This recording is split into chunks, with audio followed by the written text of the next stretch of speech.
Hey, it's JC1424 once again with NASCAR Thunder 2004. And in this episode of our third season in career mode, we are going to be completing race 23 of 36, the Michigan 400 at Michigan International Speedway. In the last episode, we were at Watkins Glen and we got our 5th win of the season. I think that's what it was, our 9th win of our career. And yeah, I led every lap in that race, aside from, the ones towards the end with all the freaking pit stops, because a lot of people were on a weird pit strategy. I don't know why I said led all the laps in that race. I led the most laps, that's for sure. But yeah, kind of a bland performance. We bumped into a bunch of people at the start of the race because it's just can't get any room, really narrow track with all them guardrails and stuff. And then before that, we're at Indianapolis, which started well, was making up spots, and then during pit stops, I lost little ground, and then I lost even more ground by losing control of my car. But today we're going to be using Race Day 2016's paint scheme here at Michigan. We got the points lead back after winning at Watkins Glen. We now have an 89-point lead over Tony Stewart. And you figure he'd be good at road courses, but yeah, he must have finished like in the 15th or even further back than that, considering just the fact he was in front of me going into that race and everything. And then Dylan, our junior, beyond second place. It's over 200 points.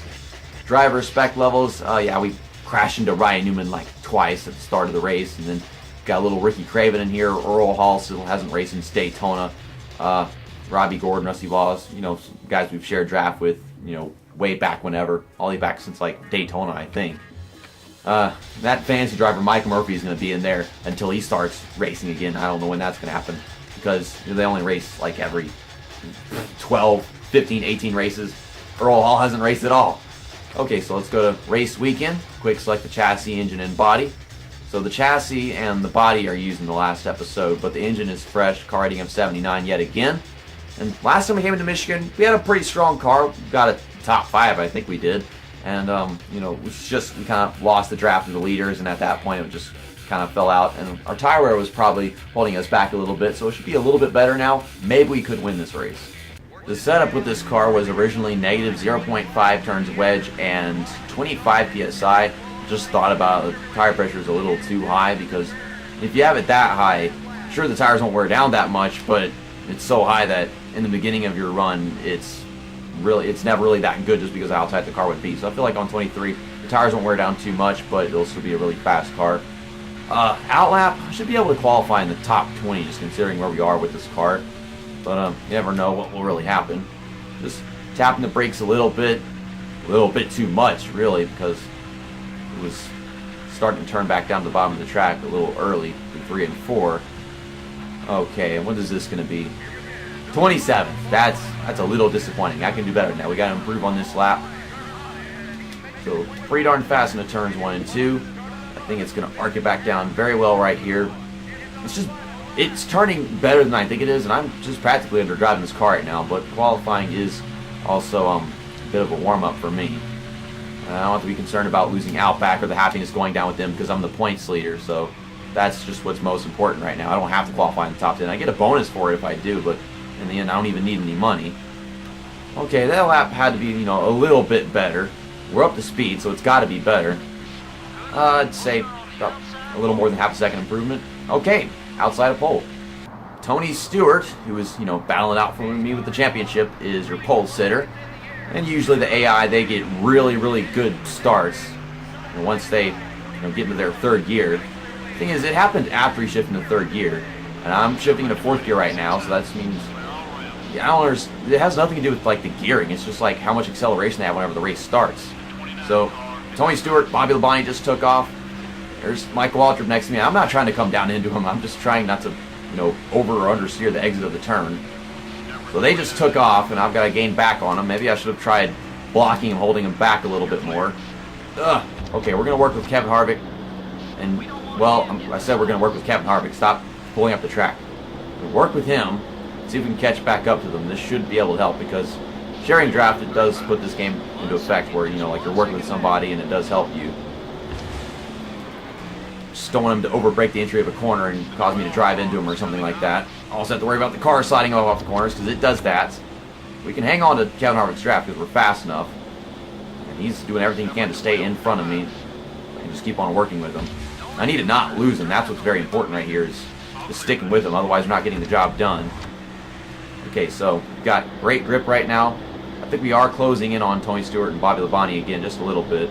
I just get tired of this freaking transmission thing. If that wasn't a problem, then we would have been able to get the lead on the first lap or something, but just take off for no apparent reason. They're able to do that. I don't know where Kevin Harvick is going right now, taking a really wide, high entry into turn 1. I mean, I'm doing the same thing because I'm trying to follow him, but I don't know. Jimmy Johnson underneath me. I'm just trying to stick with Kevin Harvick, and I don't think we're getting anywhere right now. It's just, this is how the race is starting out. I need to stop working with Kevin Harvick and try closing the gap on my own. I don't know. Okay, I'll try passing him down the straightaway. Got a good run right here. And he's trying to block me. That's so much for working with you and trying to make you an ally, because apparently you don't want to be an ally. You're my rival and you're blocking me and stuff like that. You have a really fast car, so maybe I can catch Bobby Labonte and Tony Stewart at my own speed. Oh my gosh, Kevin Harvick, what the hell are you doing? Made it quite obvious I have a better line than you. I'm faster than you. And he's sticking his nose back in there trying some kind of crossover on the entry. Let's see if we can do this. Whoa, whoa, Kevin Harvick just threw it in there off the corner and got massive grip. My car was so freaking tight, just sitting right there like just sitting duck. I can't do anything. It's all draft. I can't close the gap. The car's not good enough. You see how freaking tight it is. It just shoves up the track and cuts him off. And he's able to make crossovers, and he just has so much more grip than us. So it's all a draft at this point. I don't have the draft for Bobby Labonte and Tony Stewart, so we can't really do anything unless they stay out really long to pit. That's our only chance to win this race, if you ask me. Bobby Labonte is falling off, so we might catch him eventually. But as far as Tony Stewart goes, I don't know if there's anything we can really do. Mark Martin! Golly, man! These people just stick their fucking nose in there. About to run you off the fucking racetrack if you don't stop pissing me off. Golly, I've got to take a pit stop in like a lap or two. I want to take my pit stop before those two leaders do, and the best way around it would be to pit now or something like that. They're not going down pit road this lap, and I might as well, because I'll make a big gain. We'll have their draft after pit stops happen. Slow it down. Don't speed into pit road. Oh my gosh. Okay, I don't have any damage to fix, surprisingly. I've got situations where they're sticking their nose in there, trying to knock me up the racetrack, and so it's just stressful with all these cars on my freaking ass, and I can't pull away because they have my draft, and I don't have the draft of the guys in front of me, so that's just what it is. It's pretty much Tony Stewart and Bobby Labonte just cheated us out of being able to race with them by having such more acceleration, because there's no way for us to fix that issue. I just got a couple packages in the mail, some stuff ordered on Amazon. I think one might be NASCAR Legends, and the other thing should be Splashdown. A couple games I plan to play later this year. Either that could be a memory card for my PSP, because I lost that, stopped working ages ago, and if I get a new memory card, then I could find myself playing F1 2009 on the channel for PSP. So yeah, I'm just talking about that because my little brother had to give me some packages that came in the mail today. You know, it's your tax return and go buying shit. So we come out pit road. I'm in 30th place. There's a bunch of people still have to pit. Someone overheated over there. Can that be like Tony Stewart or Bobby Labonte? That would be great. It's Sterling Marlin. Well, okay. I don't like that. I mean, this is another reason why Sterling Marlin can't win a championship. It's like Tony Stewart wound up winning that 2002 championship instead. So yeah, we still got people pitting. I think I was, people started pitting on lap 8. That's whenever I started seeing it. And then I went ahead down pit road like a lap later at the end of lap 9. Okay, so we're passing Mark Martin right here, who has like, I think 1 lap pressure tires, so that shouldn't be too much of a struggle. Just really hope that we beat Bobby Labonte and Tony Stewart off pit road. That would be great. And you can see how slow they are right now. Are they going down? Nope. Tony Stewart and Bobby Labonte are staying out all the way to like lap 12 or something. Lap 13, who knows. And I just need to keep on gaining time. I need to use the draft and everything. This could be us undercutting the field enough. We're going to have some really worn tires towards the end of the race. I'm not sure what it's going to really do for us. Problem at hand is that I pull up behind him and now I can't do anything. Let's get this run off the corner and complete the pass. Bobby Labonte, I don't know if he's already gone down pit road or if he's just flown past Tony Stewart or what. I would assume that Bobby Labonte's already pitted and everything. Okay, we're just minding our own business. I think that's Bobby Labonte up there. Well, is Tony Stewart? Yeah, Tony Stewart's going down because I see a green car up there and I think that might be Labonte. Well, it just says the blue dots behind me, so that meant Tony Stewart was the leader, so I don't know. I have no idea like what's what right now. But we really should, you know, come out and lead after all this. And even if Mark Martin has 1 lap fresher tires and that gives him a little bit of an advantage, we can hang on to his draft. We can be making moves with him. I just got to not lose Mark Martin's draft if he ever does make a move. He's trying to do shit already. Okay, we just got to hit them brakes early so we can hold the bottom going into the corner. We've got these guys right there in front of us. These might be people that pitted, you know, the lap ahead of us, because with that, they've got a whole lap on fresher tires. But we should be able to run them down, make passes with our fresher tires. But Tony Stewart and Bobby Labonte, I don't think either of them stand a chance of winning this race just because how long they waited. Especially Tony Stewart, that is. And that's Tony Stewart right there. I figured it'd be worse than that, because I was, you know, right behind him. Pretty much a whole lap. Must have been a really fast pit stop then. So, still in 4th right now. Someone waited until like lap 14 to pit because they're on pit road. Just stay behind Jeff Burton. I remember passing Jeff Burton after pit stops last time we came to this track. Okay. Let's just share some drafts.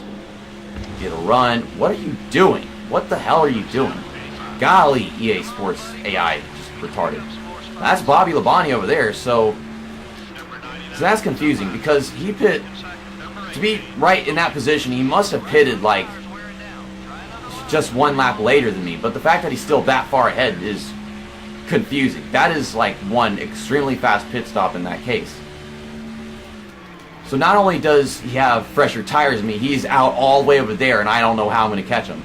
I think I'm capable of, because he was hanging on to Tony Stewart's draft and they started losing it because he didn't really have the power. So maybe I can run him down myself. Well, here's Tony Stewart with 5 lap fresher tires. It didn't take him very long to get back to us and back around us and everything. You know, with all credit, he had like a 2-second lead and everything.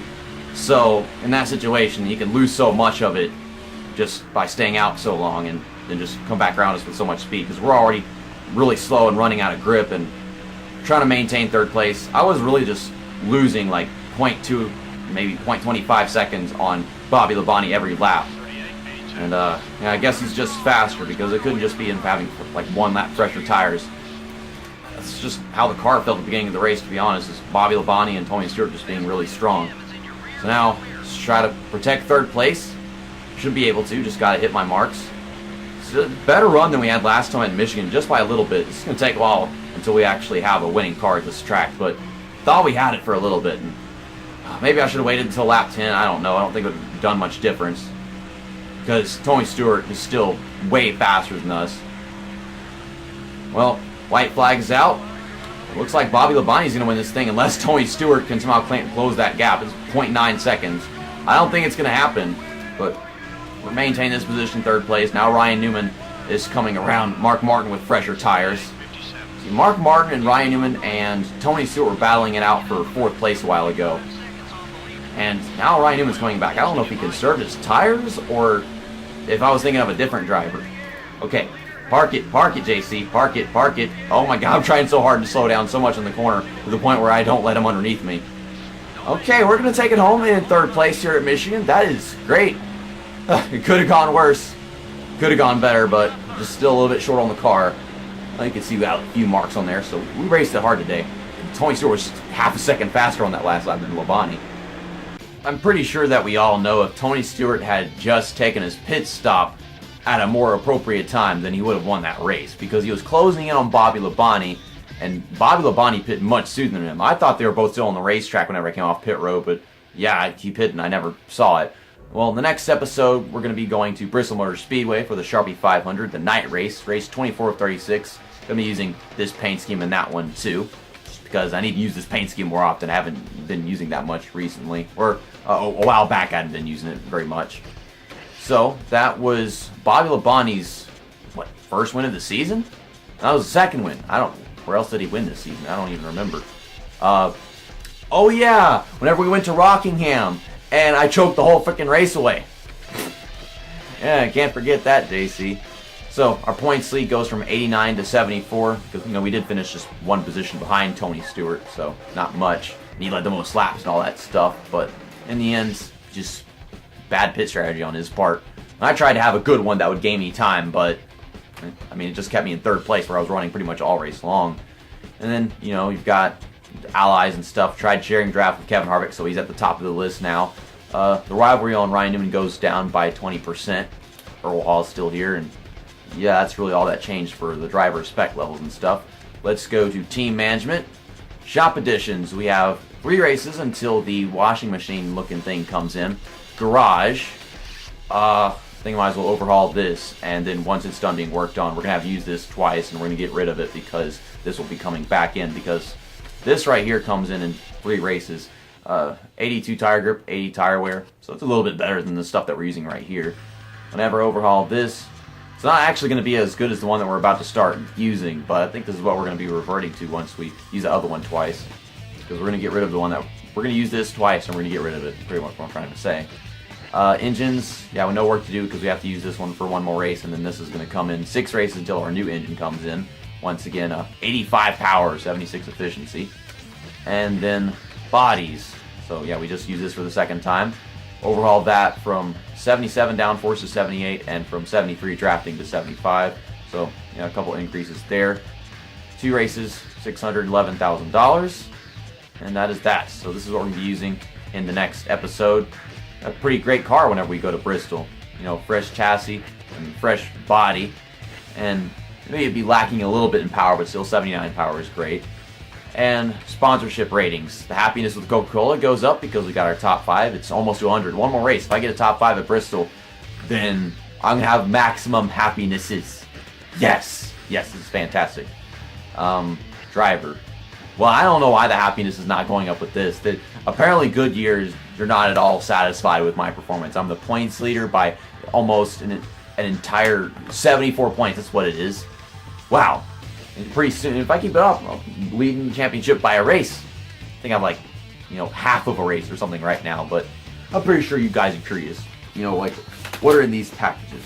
So, do a little unboxing in the middle of a career mode episode. Yeah, this can't be NASCAR Legends. NASCAR Legends is supposed to come in like this square-shaped box, so this has got to be the memory card. Now, if this doesn't work... Oh, wait, no, it is. It is NASCAR Legends. But I was going to say that if it doesn't work, the memory card, that means my PSP's memory storage is fried. But here you go. Planning to play this game this year. And also advertises NASCAR Racing 3 on the back. I really hope this works on my computer somehow, some way. So basically NASCAR Legends is a game where it goes back into the 80s and the 70s, and you can race with them instead. This game came out by Papyrus, and it was released in 1999, I think. Yeah, 1999, Sierra and Papyrus. And this has got to be Splashdown. There's no way that this is that memory card. You can tell just by the shape of it that it's Splashdown. I also hope that I didn't show my address on the envelope a while ago. I don't know if I did or not, but I remind myself not to do that. Yeah, Splashdown is a jet ski racing game that I want to add to my channel this summer because, jet ski racing, summer, duh. Yeah, I rented this game one time. Fantastic game. If you go out of bounds, a giant squid throws you back into the map. What can I say? That sums it up. See you next time. That's that, and episode over.